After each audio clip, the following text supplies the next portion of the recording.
Welcome back. Today we are doing a really fascinating, intense deep dive. We're looking at just one specific document. That's right. It's Reverend Sun Myung Moon's 1975 speech, The Boundary Point Victory, which he gave up in Tarrytown, New York. And this source, well, it's not just a typical sermon, is it? It reads much more like a detailed blueprint, almost like organizational warfare. Definitely. You've got this small, pretty new movement at the time, and they're outlining this incredibly aggressive strategy. Aggressive seems like an understatement. Mm. They're aiming for absolute success, what they call victory in America. Right, and against what seem like overwhelming odds. The whole strategy hinges on extreme internal dedication, this relentless ideological combat. And the foundation, the premise they lay out, it's immediately striking. It feels like it's setting itself up against, well, everything rational, almost. It really does. The stated goal is literally to overcome and overwhelm others. To get to the absolute top level. Especially in faith, in moral influence. And they frame the whole thing as this critical 3-year fight. A fight against what, specifically? Against what the speech explicitly calls the satanic world. It's framed as total commitment, a declaration that, ordinary methods just won't cut it. Okay, let's unpack this a bit more, because they knew they were tiny. Right. Compared to the whole society they wanted to change. Absolutely. So their strategy had to be radical. And the source material, it doesn't shy away from that at all. No, it explicitly likens their approach to guerrilla warfare. And that analogy, that's really central to understanding the mindset they believed was required. Why guerrilla warfare specifically? Well, they realized they didn't have the institutional weight. They didn't have the weapons or the sheer number of followers. So unconventional tactics were the only way. Exactly. Their strategy had to be about absolute dedication, unpredictability. The source says their fighting must determine their destiny regardless of the odds. And that leads to doing things against common sense. Yes, explicitly. Sometimes things that look, frankly, peculiar. Peculiar how? What does that actually look like in practice? The source gives examples, right? It does. Things like jumping down from high places, or even climbing on roofs like a circus performer. Okay, wait. On the surface, that sounds kind of wild. How does jumping off a roof help you fight communism or drug use in 1975 America? Right, that's the core question, and the speech offers the key. These aren't random stunts. They're training techniques. Training for what? Designed to break the individual's reliance on, well, physical comfort, social norms, even logical assumptions. Ah, so it's about mental conditioning. Precisely. In a guerrilla fight, you have to be unpredictable. So by forcing members to do things that defy normal limits of courage, of common sense. They're building a force that operates outside the enemy's expectations. Exactly. It creates what the source calls an inimitable member, someone whose dedication can't be copied because others can't even imagine doing what they do. Makes sense. And this intensity, it also lets them target the vacuum? The vacuum. Yeah. They aren't trying to capture the whole structure head on. They're trying to manipulate maybe one key individual, like a commander in the opponent's camp. And get them to bring their whole team over. That's the idea. High leverage, targeted psychological warfare. Which obviously requires just staggering personal sacrifice. It sounds like wiping out the very concept of impossibility. It is, eliminating normal expectations, like no regular 8 hours of sleep, for instance. But there's that detail about physical transformation that seems extreme even by these standards. Yes, the source is very clear. Members had to be ready to radically alter their appearance if the mission needed it. Like women playing the role of men and men playing women. Exactly. It's presented as a literal erasure of physical self-identity if it serves the goal. Yeah. Female members were specifically told to study how to make their breasts and hips look smaller. Men had to know how to look like women. That level of demand, it shows an organizational power over individual identity that, well, you rarely see spelled out so clearly. Right. It moves beyond just self-sacrifice into total self-reassignment for the mission. So the courage needed wasn't just moral courage. No, it was physical, psychological. This intense, radical training was seen as absolutely necessary because they believed they faced impossible challenges. And frustration, self-doubt, those just weren't options. No. Any difficult job had to be embraced as a challenge. Any weakness they felt would ripple out and defeat the whole effort. Okay, so that's the intense internal discipline. But here's where it gets really interesting, I think. How they applied this to the external world they saw. Right, the world they were trying to fix. The source gives this really dire forecast for America back then.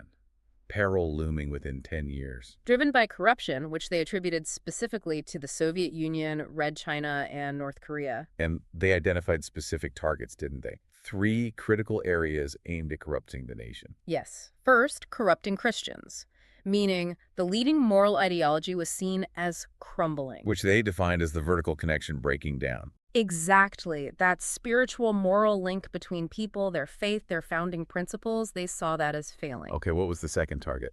Corrupting young people. And the third? Causing rupture in the family. The source even cited California statistics, the divorce rate being higher than the marriage rate. A sign of foundational rot, in their view. Let's focus on that youth corruption angle for a second. Yeah. It zeroes in on drugs, right? LSD, heroin. It does. And it makes this very serious geopolitical claim.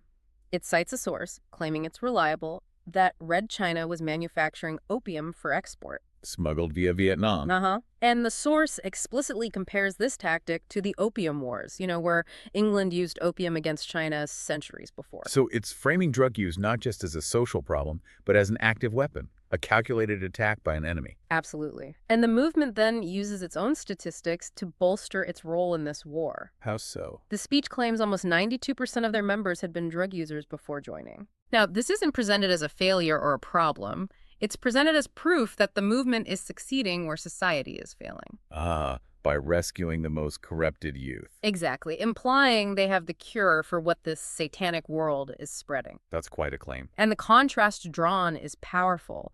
They argue that while the free world is being destroyed by narcotics, the communists strictly forbid their own youth from using drugs. Framing it as Satan's weapon against the free world. Right. It reinforces this narrative of an organized attack that the U.S. at the time was failing to even recognize. Which leads directly into the source's critique of the political landscape then, if the threat is that calculated. Then the U.S. government is framed as hopelessly outmatched. Helpless is the word used. Any specific examples given? Yeah, some specific critical observations, like America's waning influence at the UN, where they claim communists held major jobs while Americans were often just guards or secretaries. There's also this explicit fear voiced about communists working through labor unions, undermining industrial and social stability. And the political class itself. They come in for harsh judgment too. Very harsh.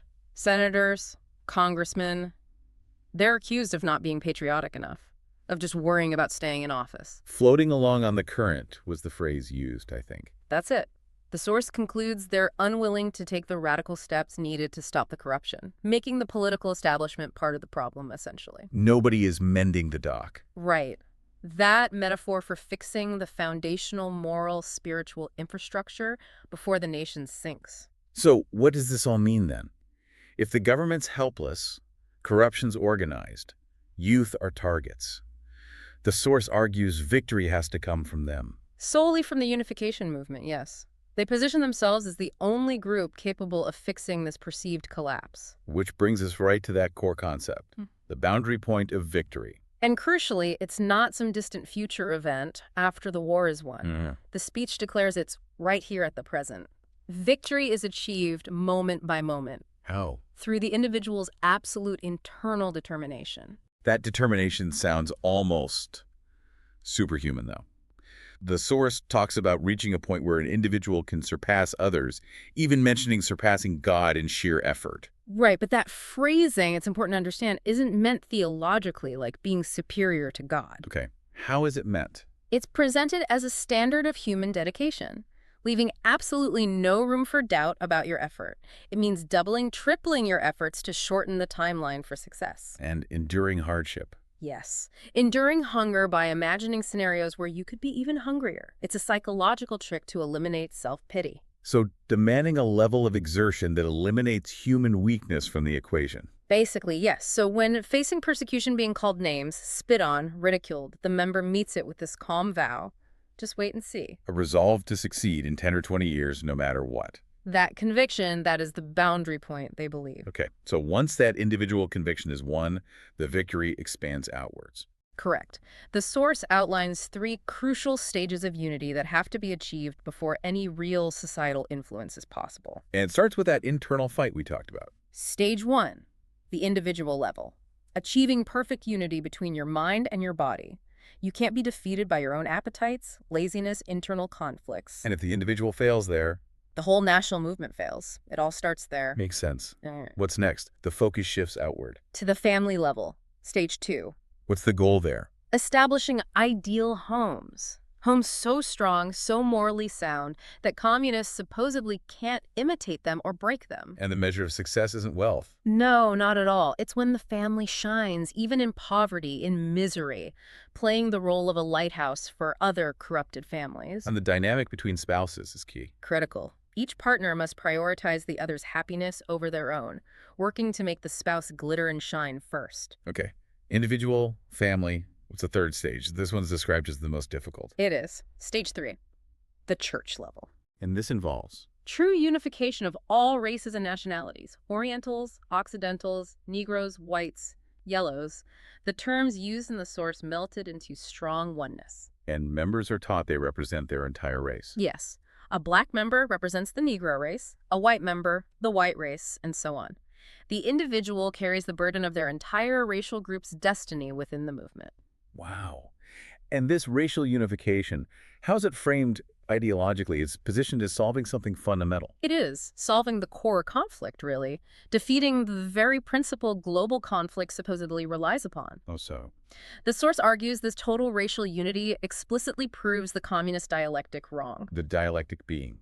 Remind us. The Marxist idea that history progresses through class struggle, based on material reality, ownership, power differences. Right. The movement asserts that in their world, there are no class differences based on wealth or race, only the spiritual relationship of parent and child under God. So by achieving racial and class unity through sacrifice, They demonstrate that the core engine of communist revolution, class struggle, is fundamentally flawed, irrelevant even. that's a powerful philosophical claim, a direct challenge. Very direct. And this unity, they conclude, requires ongoing, total sacrifice. How is that sacrifice encapsulated? There's a key phrase. To have Father's heart go forth in a servant's shoes, and to shed tears for all mankind, blood for heaven, and sweat for earth. And practically, what does that mean day to day? Constant, extraordinary effort, working more than anyone else, using humbler food, clothing, shelter. It's the visible embodiment of their ideology. Which they believe will ultimately win over the nation. That's the belief, yes. The vision wraps up with this really powerful analogy, doesn't it? Yeah. Connecting all that individual effort back to national conquest. The tug of war. Right. It's like the final payoff for all that intense internal training. Explain that analogy. If the members are strong enough, internally unified enough to be the winch in the tug of war, unwavering, unbreakable. They don't have to pull every single person. Exactly. They cast their hooks to influential figures, university presidents, company presidents, industry leaders. And since thousands are connected behind those leaders, Once the winch pulls those key figures, the thousands connected behind them get dragged to the winning side. It's a strategy of influence through irresistible personal conviction and unity. so to recap the stakes here for you, the listener, the source is really insistent on this connection. Absolutely. Failure at the individual level, if you're defeated in just one moment by temptation, by doubt, that weakness instantly ripples out. Affecting the family, the church, the whole nation. All successes and failures are constantly linked, which means members must operate, always, as if they're right in the middle of the battlefield. And that battlefield mentality, the final call to action, is to apply it to the entire country. Yes. The required attitude is to beat against the nation until the nation resounds and echoes to the call. But not with violence. No, explicitly not with pistols, but by shooting the hearts of the people with love. It's incredibly aggressive language, but for spiritual means, demanding radical action for spiritual conquest. And that aggressive commitment, it circles us right back to the level of sacrifice required at the start.